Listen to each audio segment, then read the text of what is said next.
Aleluia! Quero saudar os irmãos e as irmãs com a paz do nosso Senhor Jesus Cristo. Eu não canso de falar, porque eu falava hoje pela manhã que o que a gente precisa muito é da paz do nosso Senhor Jesus Cristo. Aquela paz que excede todo entendimento, aquela paz que nos dá uma tranquilidade. Você parece que você está embalado por uma música suave, uma leve brisa, e o Senhor, a palavra dele, tem essa finalidade. Estamos meditando no Evangelho de João, capítulo 6. Nós vamos fazer uma breve introdução, como nós fazemos toda semana, do que nós falamos na semana passada, para poder dar entendimento. Semana passada, estivemos meditando sobre o tema Jesus é fiel, mesmo diante da nossa rejeição. Deus é fiel. Glórias a Deus por isso. Deus, ele é fiel. Nós não somos fiéis. Ele cria, ele estabelece os pactos e nós quebramos os pactos, nós quebramos as alianças, mas ele é fiel. Ele não pode mudar a sua característica e nós louvamos a Deus por isso, mesmo diante da nossa rejeição. Como seres humanos, muitas vezes nós somos motivados pela aceitação de pessoas ou grupos. As pessoas muitas vezes agem e fazem o que fazem simplesmente no objetivo de serem aceitos ou serem reconhecidos. Jesus, ao contrário, não tem a sua motivação em algo que nós podemos lhe retribuir. Ele é o que é e ele faz o que faz de uma maneira incondicional. Independente do que você fizer, ele continua sendo fiel. O versículo que ficou da semana passada foi João capítulo 6, verso 19 e 20, que diz: eles tinham remado cerca de 25 estádios, nós falamos que era algo em torno de 5 quilômetros, quando viram Jesus andando sobre o mar e se aproximando do barco. Então ficaram tomados de medo. Jesus, porém, lhes disse: sou eu, não temais. Não conseguimos seguir os passos de Jesus de maneira perfeita. Por mais que nós nos esforcemos, nós sempre estaremos à margem, sempre estaremos em deficiência em relação ao nosso modelo, que é Jesus. Mas com o Espírito Santo em nossas vidas, nós podemos dizer não ao pecado. Pessoas que não têm o Espírito Santo nas suas vidas não podem dizer não ao pecado. Se você é cristão, se você tem o Espírito Santo dentro do seu coração, sim, você pode dizer não ao pecado. Nós podemos dizer não a nós mesmos, às nossas vontades, ao nosso querer, aos nossos desejos. E, principalmente, através do Espírito Santo, nós podemos focar no próximo. Abandonar a visão do umbigo e começar a olhar para o próximo. O que o próximo precisa? O que o próximo necessita que eu possa auxiliar? A palavra de hoje tem como título: o povo procura Jesus ou as suas bênçãos? E é uma palavra, um título sugestivo, porque o que mais nós vemos são as pessoas buscando não a Cristo, mas buscando o que Cristo pode oferecer. Quando eu recebi o recadinho da Lourdes pelo Zap, ela não falou nada de ela pediu ora por mim, não. Ela fala que ela está triste. Ela está triste porque ela não pode estar aqui cumprindo a vontade de Deus. Poder estar aqui comungando com os irmãos. A tristeza dela era essa.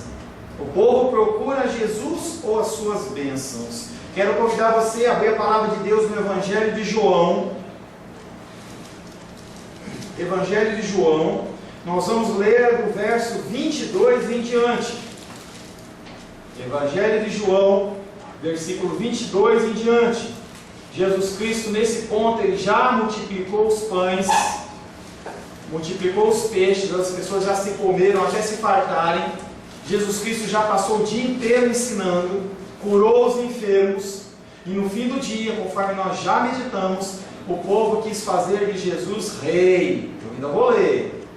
Quis fazer de Jesus rei. E aí Jesus Cristo, ele sai e vai para o monte orar sozinho. Os discípulos, eles ficam ali naquela posição esperando até que eles pegam o barco e voltam para onde eles estavam.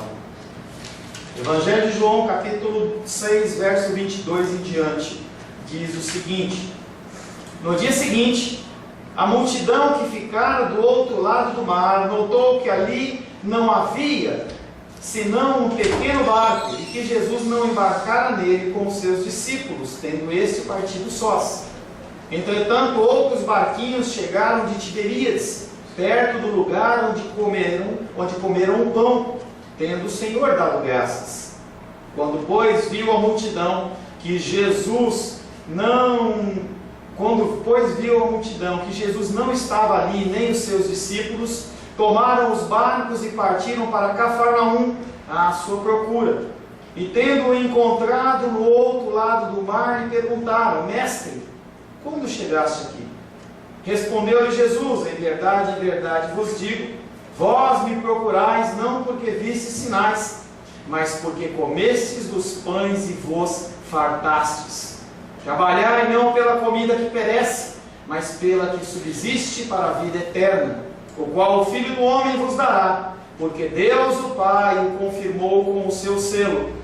Dirigiram-se, pois, a ele, perguntando: que faremos para realizar as obras de Deus? Respondeu-lhe Jesus: a obra de Deus é esta, que creiais naquele por ele enviou, por ele foi enviado. Palavra do Senhor, amém? Senhor, em nome de Jesus, lemos a Tua palavra que é verdadeira, a Tua palavra que é viva e eficaz, a Tua palavra que nos muda e nos transforma. Não estamos aqui nesta noite, Pai querido, para ouvir discursos humanos, mas nós precisamos ouvir a Tua voz. Me coloco na Tua presença, Pai querido, como Teu instrumento, um instrumento, Pai querido, debilitado e necessitado do Senhor. Não, Pai querido, me entregue aos meus pensamentos, não me entregue às minhas habilidades, mas peço que o Teu Espírito Santo me dirija no falar nesta noite. Que nós possamos, através do Teu Espírito Santo também, receber, Pai, um Espírito ensinável, um Espírito submisso, um Espírito quebrantado para ouvir a Tua voz, os Teus ensinamentos, e nos ajuda, Pai, a colocar tudo que nós ouvimos em prática para a glória, honra e louvor do Teu nome, em nome de Jesus. Amém. O povo procura Jesus ou ele procura as suas bênçãos? Primeiro versículo que nós vamos meditar, eu dei uma mudadinha numa palavra, porque dá um sentido melhor. No dia seguinte, a multidão que ficara do outro lado do mar percebeu que houvera lá só um pequeno barco, e que Jesus não embarcara nele com os seus discípulos, tendo estes partido sós. No outro dia a multidão acorda, lembra que só tinha um barquinho atracado lá, e aquele barquinho não estava mais. Eles sabiam que os discípulos tinham saído, mas que Jesus não tinha os acompanhado. A datação no dia seguinte indica a conexão logo após o episódio anterior. Que episódio? Multiplicação dos pães. Naquela noite os discípulos tinham tentado separar-se de Jesus, e nós falamos na semana passada sobre isso. Os discípulos viram que Jesus foi, não os chamou. Eles também deviam estar no coração deles, nutrindo o desejo de fazer Jesus Cristo Rei. E eles ficaram de biquinho, ficaram invocados, pegaram o barco e foram embora. O povo, porém, permaneceu no mesmo lugar. E aí a gente olha e fala: esse povo, ele é fiel. Mas qual é a motivação que esse povo ficou? O que fez com que aqueles homens ficassem? Na verdade, o que eles queriam é que Jesus continuasse suprindo a necessidade deles de alimentos. Por isso desejam encontrar de novo a Jesus. Algo que nós vamos encontrar também na igreja primitiva, em que os cristãos eles começaram a se reunir no poder do Espírito, e as pessoas começaram a olhar para as suas posses e ver: eu tenho 3 casas, para que eu preciso de 3 casas? Eu vou vender uma. Eu tenho tantas vacas, eu tenho tanto isso, eu tenho tantas propriedades. E as pessoas começaram a vender as propriedades e entregar nas mãos dos discípulos, para que as pessoas que assim necessitassem fossem supridas. Só que algumas pessoas falaram assim: bom, se já tem tanto dinheiro assim, eu não vou trabalhar nada. E aí na sequência o apóstolo Paulo chama a atenção daquele povo e fala assim: não trabalha, não come. Porque o ser humano ele tem a mania de se apoiar nos outros. Aqueles homens, quando viram o milagre de Cristo, que ele realmente multiplicou pães, multiplicou peixes e alimentou algo da sorte de 20.000 pessoas, eles ficaram extasiados. Porque naquele momento não havia celular, laptop, não havia cinema, não havia carro. as pessoas elas viviam de uma maneira simples. E o alimento era a coisa mais importante que se tinha naquela época. Tanto que quando Jesus Cristo fala, quando as pessoas falam assim, quando você orar, quando você busca primeiro o reino de Deus e a sua justiça. E essas coisas serão acrescentadas, falando das necessidades. O que acontece é que nos dias de hoje, nós temos muito mais coisas que nós queremos e desejamos do que realmente nossas necessidades. Quando aqueles homens veem Cristo multiplicando os pães, eles devem ter pensado, é agora que eu vou amarrar o meu burro aí e vou ficar numa boa. Dão-se conta, porém, por um lado, que ali houvera apenas um barco, e que os discípulos o pegaram. Por outro lado, que Jesus não tinha embarcado com eles. Eles viram apenas os discípulos saírem.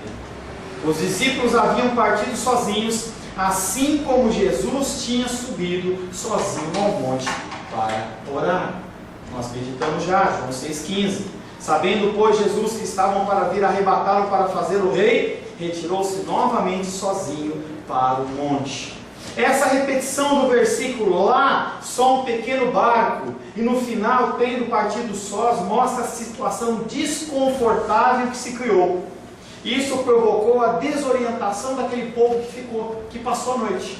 Porque eles falaram, poxa, espera um pouquinho, esses homens que deveriam estar com Cristo, que andavam com Ele, que falam dele, abandonaram Ele. Será que Ele é o Messias? Será que realmente Ele é a pessoa que nós temos que seguir? É que aquelas pessoas ficaram extremamente confusas. O ponto de referência para encontrar Jesus era o seu grupo de discípulos. Se você se lembra muito bem, no fim, antes da crucificação, antes da paixão de Cristo, quando Judas vai entregar Jesus para aquela ordem de pessoas, salteadores, homens com um pedaço de pau e tudo mais, Judas vai lá e dá um beijo nele, porque se não desse um beijo em Pedro, quem tinha sido crucificado era Pedro. As pessoas elas eram iguais, e naquele dia, naquela época, não tinha iluminação pública, então eles identificavam um grupo de 12 pessoas mais Cristo, mas o grupo não estava mais lá. Onde eles iriam procurar Jesus agora? O ponto de referência era a sua comunidade, os discípulos não estavam mais com eles.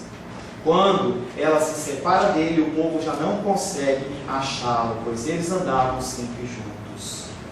Para mim e para você, por que congregar? Por que separar um tempo e vir à casa do Senhor? Será que eu não posso congregar em casa? Será que eu não posso me reunir com os meus familiares, ler uma palavra abençoada, meditar ali? Você pode e deve, mas não somente isso. O Senhor, Ele sabe que nós, como seres humanos, nós aprendemos uns com os outros. Nós aprendemos submissão, nós aprendemos que a nossa dor não é tão grande assim.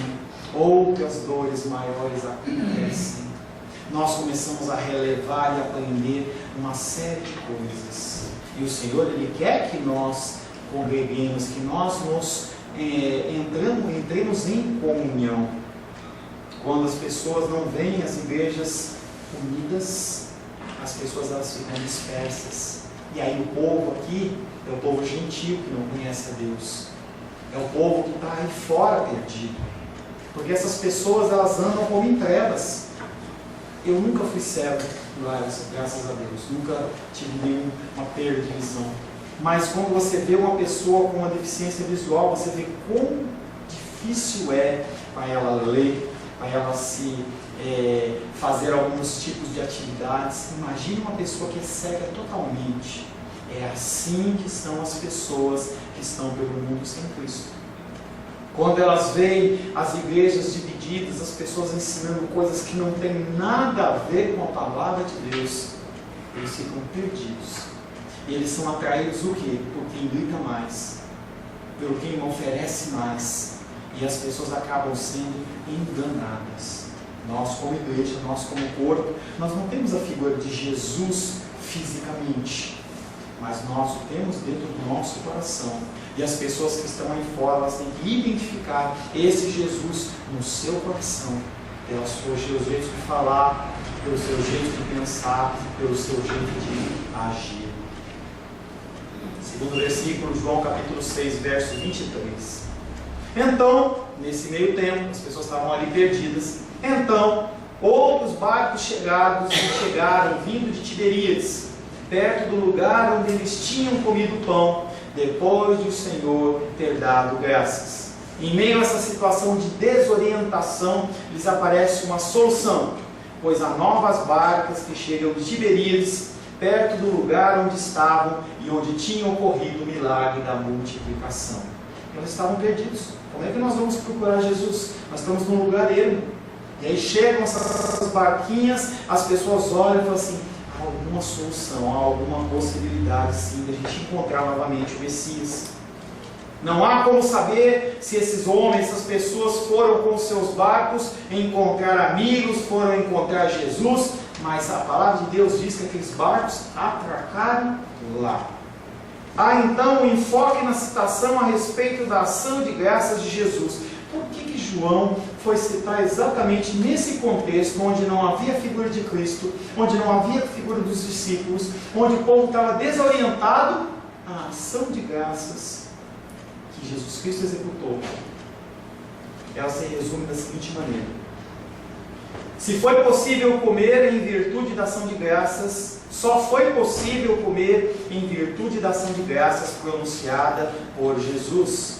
João capítulo 6, verso 11. Então Jesus tomou os pães e, tendo dado graças, distribuiu entre eles, e também igualmente os peixes quando queriam.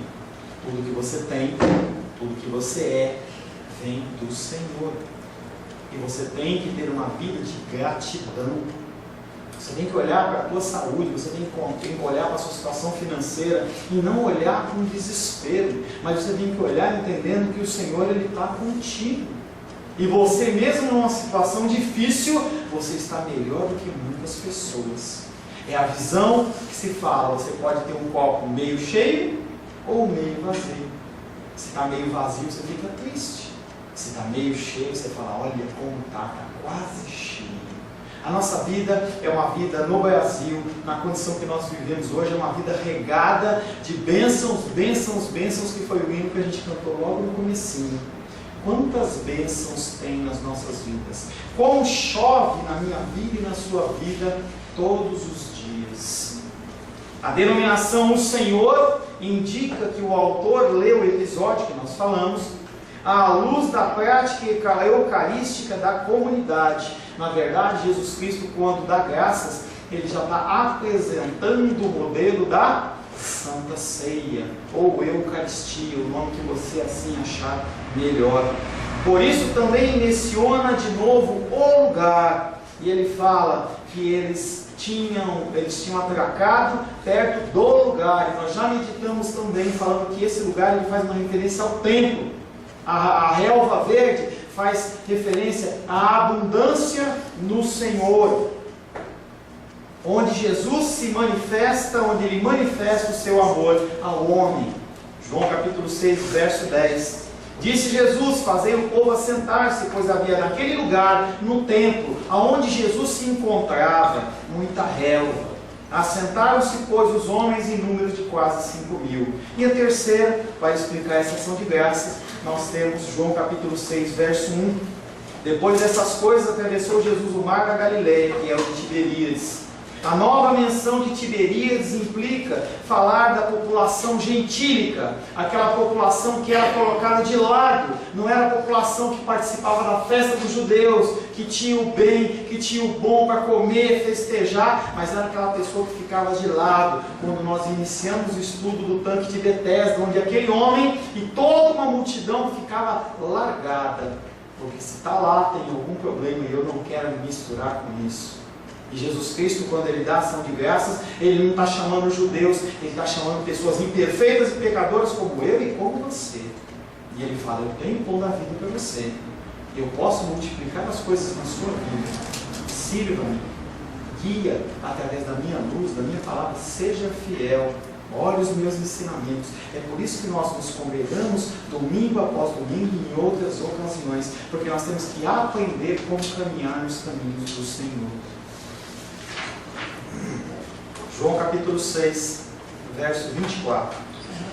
Quando a multidão viu que nem Jesus nem seus discípulos estavam ali, embarcaram nos botes e se dirigiram a Cafarnaum à procura de Jesus. A multidão se convence de que Jesus não está ali. Provavelmente alguém deve ter subido um monte para procurar ver se Jesus estava lá ou se tinha alguém lá e não encontrou. E eles embarcaram e vão para Cafarnaum. Por que Cafarnaum? E não para outro lugar. Na verdade, eles foram para Cafarnaum porque é onde Maria morava, onde José, se estivesse vivo, ainda morava. Os seus irmãos, as suas irmãs, era a residência da família de Jesus. Por isso que eles foram para Cafarnaum.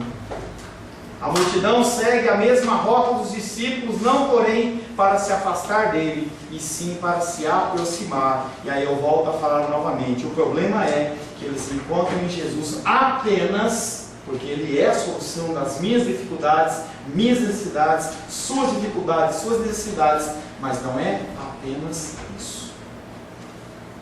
João capítulo 6, verso 25. Encontrando do outro lado do mar, perguntaram-lhe: Rabi, mestre, quando chegaste aqui? Jesus está novamente no meio do povo. Quando as multidões encontraram Jesus do outro lado, eles naturalmente quiseram saber como é que Jesus chegou aqui tão rápido. Como que ele chegou aqui? Só tinha um barco. Os discípulos usaram o barco. Como foi que ele fez? E aí eles dão uma pergunta assim que também pode ser interpretada: como que você chegou aqui? O que aconteceu, Jesus? Essa pergunta, ela também tem a ver com uma curiosidade normal que também eu e você teríamos sobre como foi essa travessia milagrosa de Jesus. Não tinha balsa naquela época, não tinha lanchinha, não tinha carro. Alguma coisa tinha acontecido de sobrenatural. E eles se dirigem a Jesus Cristo com um título de respeito. E lá em João capítulo 3 nós já meditamos sobre esse título Rabi. Quando você olha para alguém e fala Rabi, quando você olha o contexto judaico mestre, você está falando: o que você fala é certo e é correto. E eu estou disposto a ouvir o que você fala e colocar em prática os teus ensinamentos. E na época, eu dei até o exemplo do Karate Kid, que tinha lá o Sr. Miyagi, que ele falava as coisas, e aí ele fazia, ele não entendia muito bem, mas ele acabava acreditando no que ele estava falando, ele fazia as coisas. Quando você chama Deus, quando você chama Jesus de Senhor, você está se colocando à disposição dele. Você está falando assim: Senhor, me guia. O que o Senhor falar, eu faço. O que o Senhor mandar, eu obedeço. Eles o tinham como mestre e queriam aclamá-lo como rei. Mas tinha um problema. Eles não entendiam muito bem a natureza do reino dele. Cristãos se unem nas igrejas sem entender o que é o reino de Deus. As pessoas acham que elas podem ter os seus mini-reinos. E as pessoas, elas entendem que não, eu posso ter aqui o meu reino, que ele é governado por Paulo. O irmão Sebastião, ele pode ter o reino, que é o reino governado por Sebastião. Reginaldo, ele tem o reino, que é o reino do Reginaldo. Paulo tem o dele. Cada um tem o seu reino, e aí dentro do seu reino tem pequenos sub-reinos que eu mando. Quando você entra na família cristã, você abre mão do seu reino. É como se Deus ele batesse uma marreta na parede do teu reino, abrisse um buraco e com a mão graciosa dele ele te puxasse lá e falar: vem cá, filho meu, vem cá, filha minha. Nós não podemos viver no reino de Deus e no reino dos homens. Aqueles homens queriam fazer Jesus Cristo rei dos homens. Jesus Cristo não veio para ser rei dos homens. Naquele momento ele veio para ser servo. Como que nós oferecemos o nosso culto a Deus? Nós oferecemos de uma maneira correta? Não sei, pastor. Tem pessoas que fazem de um jeito, tem pessoas que fazem de outro jeito, tem uns que dançam e pulam, tem outros que gritam. A gente estava ontem lá em casa e aí o irmão estava competindo com um forró que estava na esquina lá, eu não sabia quem estava gritando mais. Se era o irmão da igreja ou se era o forró. Mas era uma altura tão escovante, eu ficava imaginando, mesmo em meus tempos de neopentecostalismo, eu não participava dessa gritaria toda. É como se Deus estivesse precisando fazer aquela lavagem auricular. E aí aquela gritaria. Será que Deus está querendo esse tipo de culto? Será que Deus ele se agrada quando você chega atrasado na igreja? Será que Ele se agrada quando você faz A, B ou C do seu jeito, porque você ainda acha que é o seu reino? Eu vou decidir isso, vou decidir aquilo. Eu vou fazer um curso, vou fazer um concurso, eu vou tomar decisão, vou namorar, vou casar, porque eu quero e vou e pronto, e não oro. Será que Deus ele fica contente com isso? Quem é Senhor do seu reino? Você tem que pensar no culto que você oferece a Deus. O culto que nós oferecemos a Deus, ele não se restringe ao período que você está aqui na igreja. Por isso que o Senhor fala, ide e pregar o Evangelho. E não é você ficar necessariamente, pode ser também ficar nas praças, nos lugares de ajuntamento de pessoas falando da palavra, mas as pessoas querem ver mudança no seu coração. Eles querem ver como que você fala, como que você responde, como que você age. É isso que é a verdadeira pregação do Evangelho. Não é você testemunhar que você comprou um carro, que também é importante, mas isso não gera fé. O que gera fé é a palavra de Deus. E as pessoas veem como que você lida com essa palavra. Nós e o nosso culto. Mateus capítulo 6, verso 32 e 33 diz: porque os gentios é que procuram todas essas coisas. Que coisas? Essa manutenção, esse desespero. Eu preciso ser rico, eu preciso ter mais dinheiro, eu preciso comprar, eu preciso ter, eu preciso programar, desespero. Porque os gentios é que procuram todas essas coisas. Pois vosso Pai Celeste sabe que necessitais de todas elas. A partir do momento que você abre mão do seu reino, o Senhor ele cuida de você. Buscai, pois, em primeiro lugar o seu reino e a sua justiça, e todas essas coisas vos serão acrescentadas. Como pessoas gostariam de servir a Cristo sem a cruz? Como pessoas gostariam de servir a Cristo sem sofrimento, sem dor, sem dificuldade? Mas isso não é verdade, não existe isso. Cristo, ele anda junto com uma coisa amarga chamada cruz. E quanto mais você anda no cristianismo, mais você padece. Mais você consegue olhar para a sua imagem no espelho e ver como ela é negra, como ela é pecadora, como ela é manchada e maculada pelo pecado. Conforme você vai dando o Evangelho, você não se santifica, você vê cada vez mais a sujeira, porque ela tem impregnada na sua roupa, ela tem impregnada no teu cabelo, na tua pele. O teu cheiro é um cheiro de pecado, o meu cheiro é um cheiro de pecado. Pastor, e como que nós fazemos? Continuamos caminhando, continuamos dependendo do Espírito Santo, que algum dia, seja na segunda vinda de Cristo, seja na nossa morte, o nosso corpo corruptível, ele é transformado em incorruptível e nós podemos sim ver a Cristo. Mas enquanto você estiver nesta vida, você seguindo a Cristo, você tem um gosto amargo na sua boca, que é das coisas que você padece. João capítulo 6, verso 26.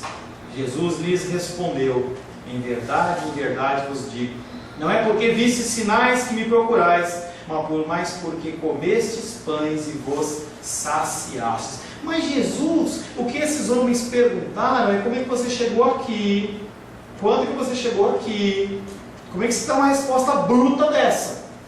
Pois é, Jesus ele não responde a pergunta feita, mas ele já olhou e esquadrinhou o coração deles, sabendo qual que é a motivação em encontrá-lo. Tivesse ele contado a eles a natureza da sua travessia, sem dúvida eles tinham ficado impressionados. Imagina Jesus Cristo chama aquela pessoal e fala: senta aí, que lá vem história. Vou contar para vocês, eu andei, e lá no Evangelho de Marcos ele conta sobre Pedro andando nas águas. Olha, Pedro andou, e aí caiu na água, tempestade, acalmou, o pessoal ia ficar... Não, Jesus olha e fala assim: a necessidade deles não é isso. A necessidade deles é repreensão no seu coração. Muitas vezes os milagres eles podem ser corrosivos da fé genuína. Muitas vezes você não recebe o que você pede, porque se Deus te der o que você pede, você vai cair da fé. Você se afasta de Deus. Quantas pessoas que oram pedindo para passar num concurso desses de 10, 15, 20 mil reais, ou pedem para ganhar uma casa própria, ou conseguir uma casa no campo ou em algum outro lugar, quando conseguem, eles somem não só da igreja, mas da presença de Deus. O Evangelho conta que certa feita um rei, ele foi fazer uma festa e manda chamar todas as pessoas que eram amigos dele. E um olha e fala, não, eu vou casar, não posso. O outro, eu comprei uma junta de bois, não posso. O outro, eu estou indo fazer tal coisa, não posso. E aí você fica cheio de emergências, ao invés de se render a Deus quando você não tinha nada dessas coisas. Muitas vezes os milagres eles podem ser corrosivos da fé genuína. Pessoas cobiçam milagres e testemunhos, mas muitas vezes não querem o Senhor das bênçãos. Eles inicialmente haviam seguido Jesus como possível libertador da sua vida opressa. Quando nós meditamos em João capítulo 6, verso 2, nós vimos que aqueles homens e aquelas mulheres que seguiram Jesus, eles estavam desesperados de fugir daquele sistema opressor judaico. E quando Jesus, sem multiplicar pão nem nada, começa a mostrar uma possibilidade, aqueles homens falam assim, eu não vou para a Páscoa de Deus nenhum, eu vou seguir Jesus, que eu preciso de uma salvação, eu preciso de uma libertação na minha vida. Só que o coração muda. O tempo passa e o coração muda. João 6,2 seguia-o numerosa multidão, porque tinham visto os sinais que ele fazia na cura dos enfermos. A acusação de Jesus é que a busca deles não era porque eles tinham visto sinais milagrosos, mas apenas para que eles assegurassem o sustento.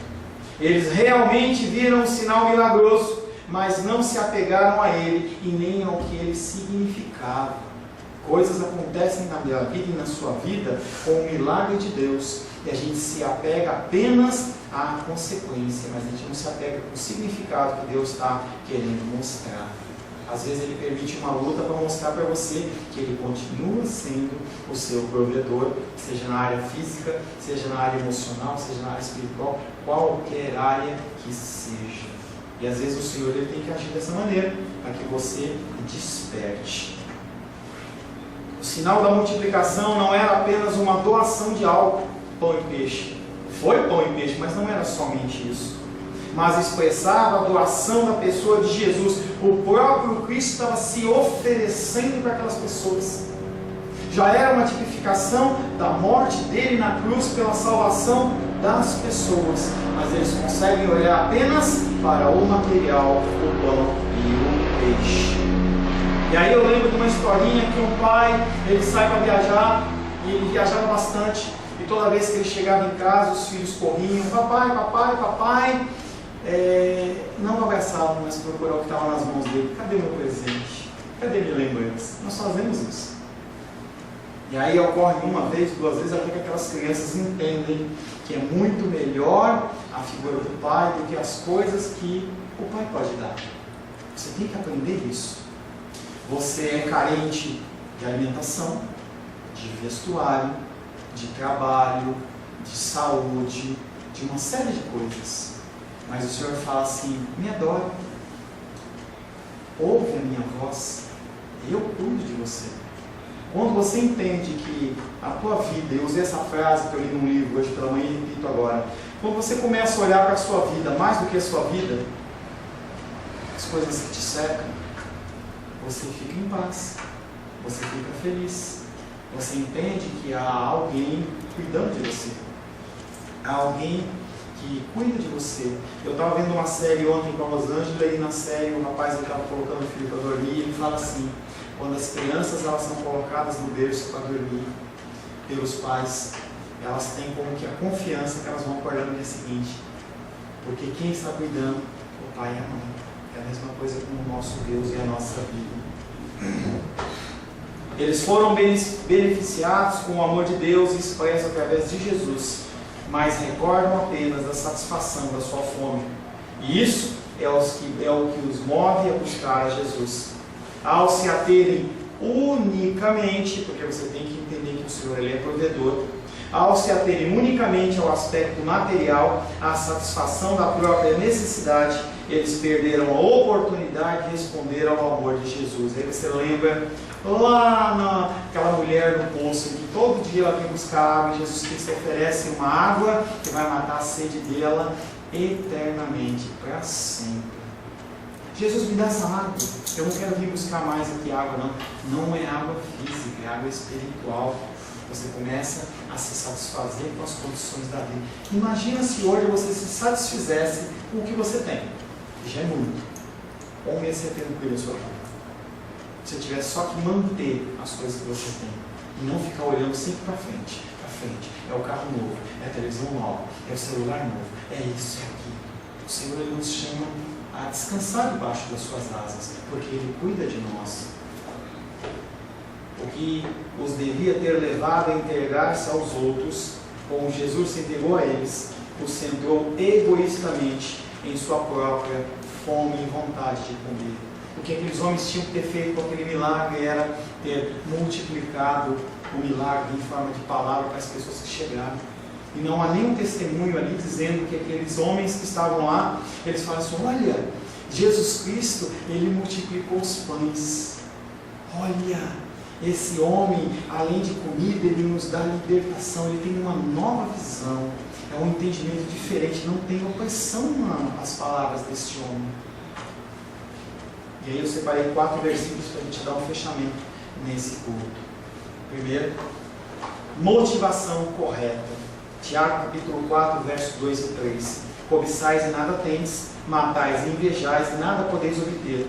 Viveis a lutar e a fazer guerras, nada tendes porque não pedis. Pedis e não recebeis porque pedis mal, para esbanjardes em vossos prazeres. Começa a analisar a sua vida, o que você tem pedido, qual que é a motivação.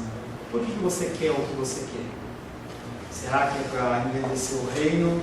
Será que é para glorificar Deus ou simplesmente para você satisfazer o desejo da sua necessidade? Segundo, instrução de vida.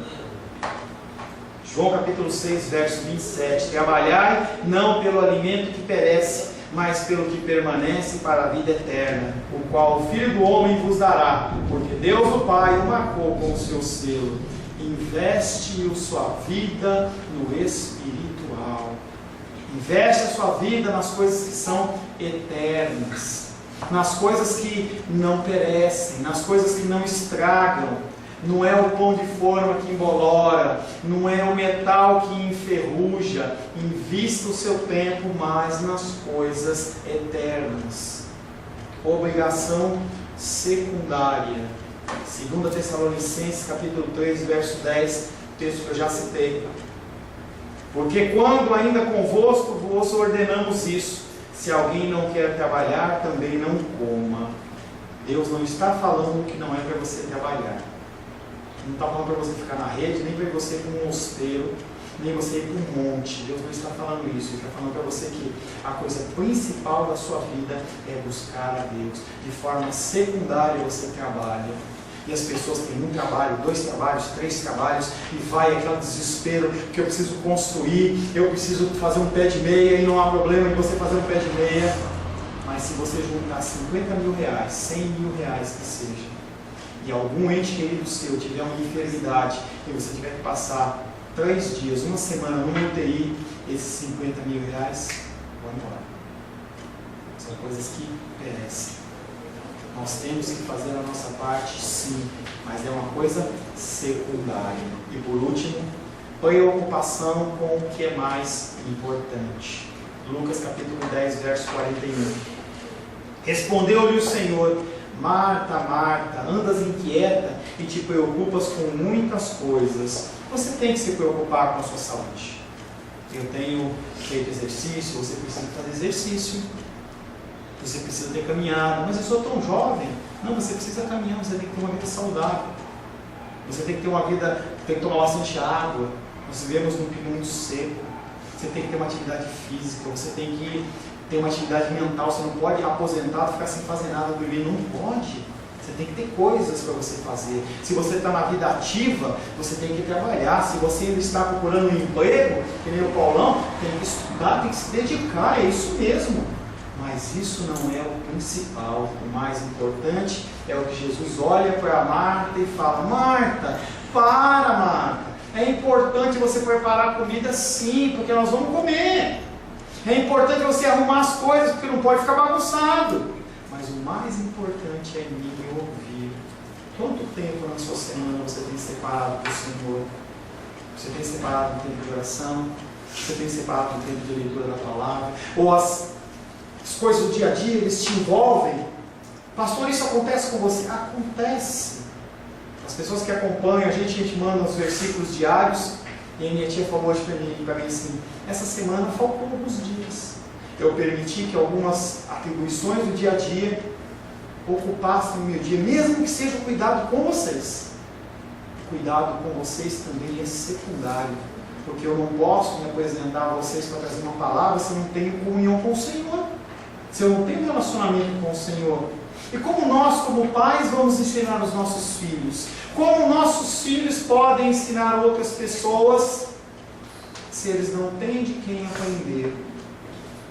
O pensamento que fica para você essa noite é: quanto tempo você tem dedicado ao Senhor? O que tem sido importante na tua vida e o que tem sido urgente? Feche seus olhos. Senhor Deus, queremos agradecer ao Senhor pela tua palavra. Peço perdão ao Senhor, Pai querido, por tudo que possa ter falado segundo a minha vontade, segundo o meu coração. E eu peço que apenas as coisas que provêm do teu altar sejam gravados na tábua do coração dos meus irmãos e das minhas irmãs. Quero, Pai querido, em nome de Jesus, agradecer, Pai querido, pela oportunidade de falar da tua palavra. E quero pedir ao Senhor, Pai querido, que o Senhor nos abençoe. Que o Senhor, através do teu Espírito, nos constrange para que nós venhamos cada vez mais fazer conforme lhe agrada. Em nome de Jesus. Amém. Glórias ao Senhor.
A paz seja convosco.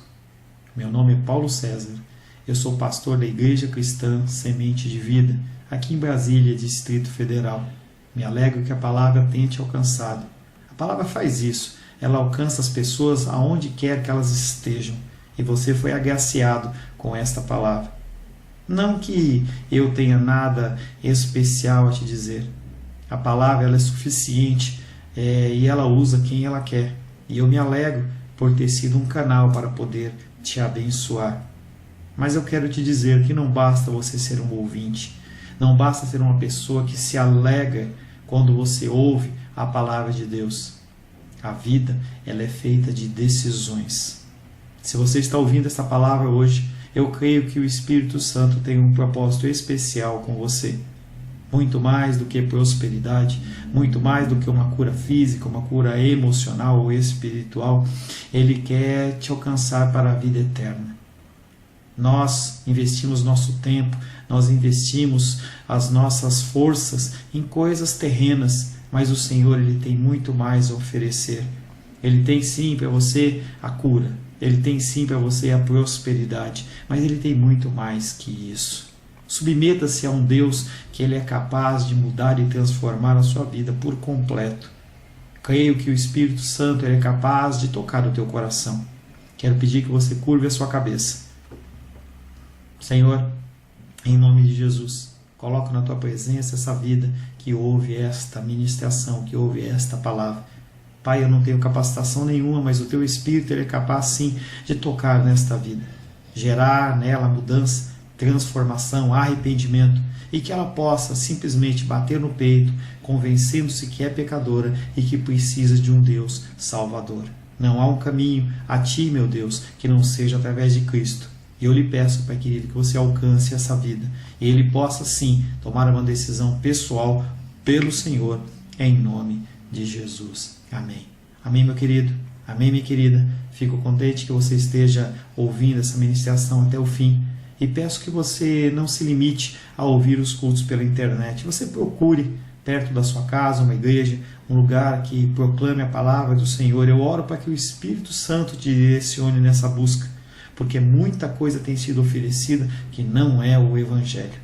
Eu abençoo a sua vida em nome de Jesus. Amém.